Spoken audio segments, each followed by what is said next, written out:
72ാമത്തെ ശ്ലോകം. അത് നമ്മൾ കണ്ടത്. ഞാനിപ്പോ ആത്മാവിനെയും അനാത്മാവിനെയും നിനക്ക് പറഞ്ഞു തരാം. അത് പറഞ്ഞിട്ട് നല്ലോണം മനസ്സിൽ ഉറപ്പിക്കുമെന്നാണ്. വായിച്ചുള്ളൂ, നമ്മൾ പറഞ്ഞില്ല. ഒന്നുകൂടി വായിക്കാം. മജ്ജാസ്തിമേത ഫലരക്തചർമ്മ മജ്ജാസ്തിമേത ഫലരക്തചർമ്മ ത്വഗാഹ്വയൈർധാതുഭിരേഭിരന്വിതം ത്വഗാഹ്വയൈർധാതുഭിരേഭിരന്വിതം പാദോരുവക്ഷോ ഭുജപൃഷ്ഠമസ്തകൈഃ പാദോരുവക്ഷോ ഭുജപൃഷ്ഠമസ്തകൈഃ അംഗൈരുപാംഗൈഃ ഉപയുക്തമേതത് അംഗൈരുപാംഗൈഃ ഉപയുക്തമേതത്. ഓരോ വാക്കുകളൊന്ന് പരിചയപ്പെടാം നമുക്ക്. മജ്ജ, അസ്ഥി, മേധസ്, മേധഃ, മേധസ് എന്ന് വെച്ചാൽ മേധസ്, പല, രക്ത, ചർമ്മ, ത്വക, ത്വക്, ത്വക്ക്, ആഹ്വയൈഹി. ഇത്രയും വാക്ക് ചേർന്നാണ് ആയത്. മജ്ജാസ്തിമേധ പലരക്തചർമ്മ ത്വഗാഹ്വയൈഹി ധാതുഭിഹി ഏഭിഹി അന്വിതം ധാതുഭിരേഭിരന്വിതം. ഇങ്ങനെയാണ് പഠിക്കേണ്ടത്. പദം, പദച്ഛേദം, പിന്നെ അന്വയം, അന്വയാർത്ഥം. ഒരു ശ്ലോകത്തിന് ഒരു മണിക്കൂറൊക്കെ വരും. അതുകൊണ്ട് പഠനം വളരെ വളരെ പതുക്കെ അഴഞ്ഞു പോകുമ്പോൾ ചില ആൾക്കാർക്ക് അത് ബോറിംഗ് ആയിരിക്കും. അവിടെ ആ സാമാന്യ ആശയം ഞാൻ പറഞ്ഞു പോകണം. എങ്കിലും ചിലതൊക്കെ പദം പരിചയപ്പെടുത്തുന്നത് നന്നായിരിക്കും. പാദ, അടുത്ത വരി നോക്കൂ. പാദ, ഊരു, വക്ഷ, ഭുജ, പൃഷ്ഠ, മസ്തകൈഃ. പാദോരു വക്ഷോ ഭുജ പൃഷ്ഠമസ്തകൈഃ അംഗൈഃ ഉപാംഗൈഃ ഉപയുക്തം ഏതത്. എന്താണ് അനാത്മ? ആ അനാത്മാവ് തന്നെ പറഞ്ഞു സ്ഥൂല ശരീരം, സൂക്ഷ്മ ശരീരം, കാരണ ശരീരം ഉണ്ടെന്ന്. അതിൽ സ്ഥൂല ശരീരം നമുക്ക് കൂടുതൽ ഞാനെന്ന തെറ്റിദ്ധാരണയ്ക്ക് ആസ്പദമായിട്ടുള്ള ഈ ദേഹത്തെ കുറിച്ചിട്ടാണ് ഇപ്പോൾ പറയണത്. ഈ ദേഹം എങ്ങനെ ഉണ്ടായതാണ്? അന്വിതം. അന്വിച്ച ചേർന്നാണ്, എൻഡോഡ് വിത്ത്, ചേർന്നിരിക്കുന്ന. എന്തിനോടൊക്കെ ചേർന്ന് ഇരിക്കുന്നതാണ്? എന്തൊക്കെ ചേർന്നതാണ്? മജ്ജ. ശരീരത്തിന്റെ ഒരു ക്രോസ് സെക്ഷൻ എടുത്താൽ, ശരീരത്തിലെ ഒരു അവയവം മുറിച്ചാൽ, മെഡിക്കൽ കോളേജൊക്കെ മുറിച്ച് പഠിപ്പിക്കുമല്ലോ ബയോളജി. അപ്പോൾ അങ്ങനെ മുറിച്ച് നോക്കിക്കഴിഞ്ഞാൽ ഈ പറയുന്നതൊക്കെ അതിൻ്റെ ഉള്ളിൽ നിന്ന് നമുക്ക് കാണാം. ഉള്ളിൽ നിന്നാണ് പുറത്തേക്ക് പറഞ്ഞത്. ഓരോന്ന് എന്താ? ഏറ്റവും ഉള്ളിലുള്ളത് എന്താണ്? മജ്ജ. മജ്ജയാണ് ബോൺ മാരോ. ബോൺ മാരോ എന്ന് പറയും ആ ഫ്ലൂയിഡ് ഉള്ളിൽ കാണുന്നത്. അസ്ഥി, അസ്ഥി നമുക്കറിയാം, എല്ല്. മേധഃ, മേധസ്, മേധസ് എന്ന് വെച്ചാൽ ഫാറ്റ്. പലം, പലം എന്ന് പറഞ്ഞാൽ ഫ്ലഷ്, മാംസം. രക്തം, രക്തം, ബ്ലഡ്. ചർമ്മം, ചർമ്മം അകത്തെ തൊലിയാണ്, ഇന്നർ സ്കിന്നാണ് അല്ലേ?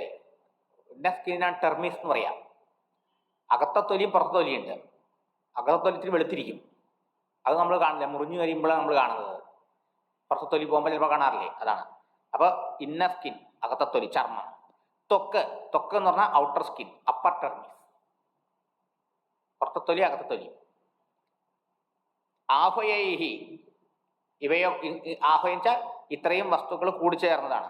അപ്പോൾ മജ്ജ, അസ്ഥി, മേധസ്, പലം, രക്തം, ചർമ്മം, ത്വക്ക്. ഇതിന് സപ്തധാതു എന്നാണ് പറയാം. സപ്തധാതു എന്നാണ് പറയാം. ഏഭിഹി ധാതുഭിഹി അന്വിതം. ഏഭിഹി ഈ പറയപ്പെട്ട ധാതുഭിഹി, ധാതുക്കളോട് കൂടി ചേർന്നതാണ്. ധാതു വെച്ചാൽ 7 ധാതുക്കൾ. ധാതു എന്ന് പറയുന്നത് ബേസിക്, അടിസ്ഥാനമായ പദാർത്ഥം, അടിസ്ഥാന ഘടകങ്ങൾ, ബേസിക് കോമ്പോണൻസ്. ഈ 7 വസ്തുക്കൾ ആണ് ഈ സ്ഥൂല ശരീരത്തിന് ബേസിക് ആയിട്ടുള്ള, അടിസ്ഥാനമായിട്ടുള്ള ഘടകങ്ങൾ. അഥവാ ഈ 7 ചേർന്നതാണ് എന്ത്? ഈ സ്ഥൂല ശരീരം. അപ്പൊ മജ്ജ, എന്താന്ന് മനസ്സിലായി. അസ്ഥി, മേധസ് എന്ന് പറഞ്ഞ ഫാറ്റ്, പലം എന്ന് പറഞ്ഞാൽ മാംസം, രക്തം, അകത്ത തൊലി, പുറത്ത തൊലി, ഇത്രയും ധാതുക്കളെ കൊണ്ട് ചേർന്നതാണ്, അല്ലെങ്കിൽ ഘടകങ്ങളെ കൊണ്ട് ചേർന്നതാണ് എന്ത്? സ്ഥൂല ശരീരം അഥവാ അനാത്മാ. അതോടൊപ്പം വേറെ എന്തൊക്കെയുണ്ട്? പാദഹ, പാദം, കാല്. ശരീരത്തിൽ ഒരുപാട് അവയവങ്ങൾ ഉണ്ടെങ്കിൽ എല്ലാത്തിനും പറയില്ല, പ്രധാനമായതിനെ പറയാം. പാദം, കാല്. ഊരു, ഊരു തുട. വക്ഷസ്, ചെസ്റ്റ്. ഭുജം, കൈകള്. പൃഷ്ഠം, ബാക്ക് സൈഡ്, ബാക്ക്. മസ്തകം, ഹെഡ്, ശിരസ്. ഇങ്ങനെയുള്ള അംഗൈഹി, ഇതൊക്കെ ശരീരത്തിലെ അംഗങ്ങളാ, അവയവങ്ങളാ. ലിംസ, അംഗച്ച ലിംസ്. അപ്പൊ കൈ, കാല്, തുട, ചെസ്റ്റ്, വക്ഷസ്, കൈകള്, ബാക്ക്, തല, ഇത്രയും അംഗങ്ങളെ കൊണ്ടും ഉപാംഗൈഹി, ഉപാംഗങ്ങൾ വേറെയുണ്ട്, വേറെ അംഗങ്ങൾ ഉണ്ടല്ലോ, ഇത് പറയപ്പെട്ടത് പ്രധാനമാണ്. അല്ലാത്ത അംഗങ്ങളെ കൊണ്ടും ഉപാംഗങ്ങളെ കൊണ്ടും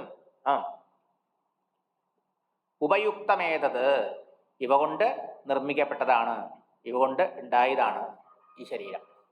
അപ്പൊ ഈ സ്ഥൂല ശരീരത്തില് എന്തെല്ലാം ഉണ്ട്, എന്തെല്ലാം ചേർന്നതാണ് സ്ഥൂല ശരീരം എന്നാണ് ഇപ്പൊ പറഞ്ഞത്. മജ്ജ, അസ്ഥി, മേധസ്, മാംസം, രക്തം, അകത്ത ചർമ്മം, പുറത്ത ചർമ്മം, ബാഹ്യചർമ്മം, ഇങ്ങനെ 7 ധാതുക്കളോട് കൂടിയതും കാല്, തുട, മാറിടം, കയ്യ്, പുറം, തല എന്നീ അവയവങ്ങളോട് കൂടിയതും അവയുടെ അംഗങ്ങളോട്, ഉപാംഗങ്ങളോട് ചേർന്നതും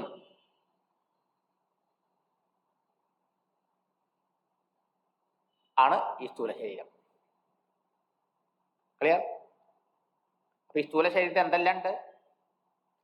ഈ സ്ഥൂല ശരീരത്തെ നമുക്ക് നല്ല പരിചയമുണ്ട്. നോക്കൂ, നമ്മളെല്ലാവരും ഞാനെന്ന് വിചാരിച്ചു കൊണ്ടിരിക്കുന്ന ഈ ശരീരത്തെ കുറിച്ച് അപ്പൊ പരിചയപ്പെടുത്തിയത്. ഞാൻ, നമ്മൾ പറയില്ലേ, ഞാൻ പോയി, ഞാൻ വന്നു, ഞാൻ ക്ഷീണിച്ചു, ഞാൻ ഇരിക്കണു, ഞാൻ നടക്കണു എന്നൊക്കെ പറയുമ്പോൾ എന്തിനാ ഉദ്ദേശിക്കുന്നത്? ഈ സ്ഥൂല ശരീരത്തില്ലേ. ഈ സ്ഥൂല ശരീരം പോയപ്പോ ഞാൻ പോയി, ഞാൻ വന്നു. അപ്പൊ ഞാൻ എന്ന്, എൻ്റെ എന്നുള്ളതിനെ അഭിമാനിക്കാൻ ആസ്പദം എന്താണ്? ഈ സ്ഥൂല ശരീരമല്ലേ. ആലോചിച്ച് നോക്കൂ, ഈ സ്ഥൂല ശരീരം എന്തുകൊണ്ടുണ്ടാക്കിയതാ? വൃത്തികെട്ട വസ്തുക്കളെ കൊണ്ടുണ്ടാക്കിയതാ. ഇതിൽ വേറെ വസ്തുക്കളുണ്ട്. തൊലി പുറത്തു കഴിഞ്ഞാലോ, വയറ്റിൽ മലമുണ്ട്, മൂത്രമുണ്ട്, അല്ലേ, കഫമുണ്ട്.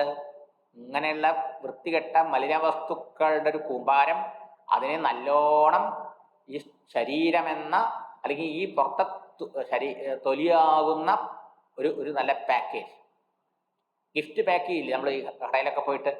ഉള്ളിലെ വസ്തു എന്താണെന്നറിയില്ല, അതൊക്കെ വലിയ 2-3 പെട്ടികളിലൊക്കെ ആക്കി പുറത്ത് നല്ല ഗിഫ്റ്റ് പേപ്പറൊക്കെ കാണുമ്പോൾ നല്ല ഭംഗിയുണ്ടാവും. ഇതുമാതിരി ഭഗവാൻ നല്ല ഒരു ബിസിനസ്സുകാരനാണ്. ഭഗവാൻ എന്ത് ചെയ്തു? ഈ മലിന വസ്തുക്കളൊക്കെ ചേർത്ത് ഈ ശരീരമെന്ന ആ ഗിഫ്റ്റ് പേപ്പർ കൊണ്ട് പൊതിഞ്ഞ് ഈ ലോകത്തിൽ വിട്ടപ്പോൾ എന്തായി? ഈ ശരീരത്തിൽ ഞാൻ, എൻ്റെ അഭിമാനം, ആകർഷണം ഒക്കെ ഈ ശരീരം, ഇത് ഞാനെന്ന വിചാരം കൊണ്ടാണ്. ഇതൊക്കെ അനാത്മാവെന്നാ പറഞ്ഞേട്ടോ, ഞാനല്ലാത്തതിനെയാണ് പറയണത്. എന്താ അനാത്മാവ് എന്നാ പറയണത്? ആത്മാവ് പിന്നെ പറഞ്ഞുതരും. അപ്പൊ ഞാനല്ലാത്ത, ഇന്ന് ഞാനെന്ന് ധരിച്ചു കൊണ്ടിരിക്കുന്നതും എന്നാൽ ഞാനല്ലാത്തതുമായ വസ്തുക്കളാണ് ഇതെല്ലാം. ഇതെല്ലാം ചേർന്നുണ്ടായത് ഈ 6-7 ധാതുക്കളെ കൊണ്ടും കൈകാല് മുതലായ അവയവങ്ങളെ കൊണ്ടും ഉണ്ടായതാണ് ഈ സ്ഥൂല ശരീരം.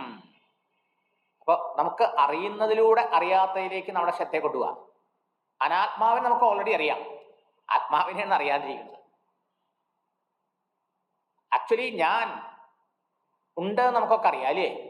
ഞാനുണ്ട് എന്ന് അറിയാത്തവരാരെങ്കിലും ഉണ്ടോ? ഞാനുണ്ട്, ഞാനുണ്ട്, ഞാനുണ്ട്, അയാം എന്ന് എല്ലാവർക്കും അനുഭവമുണ്ട്. പക്ഷെ ഈ ഞാൻ ആരെന്ന് ചോദിച്ചാലോ, അപ്പോഴാണ് അപകടമാവുന്നത്, അല്ലേ?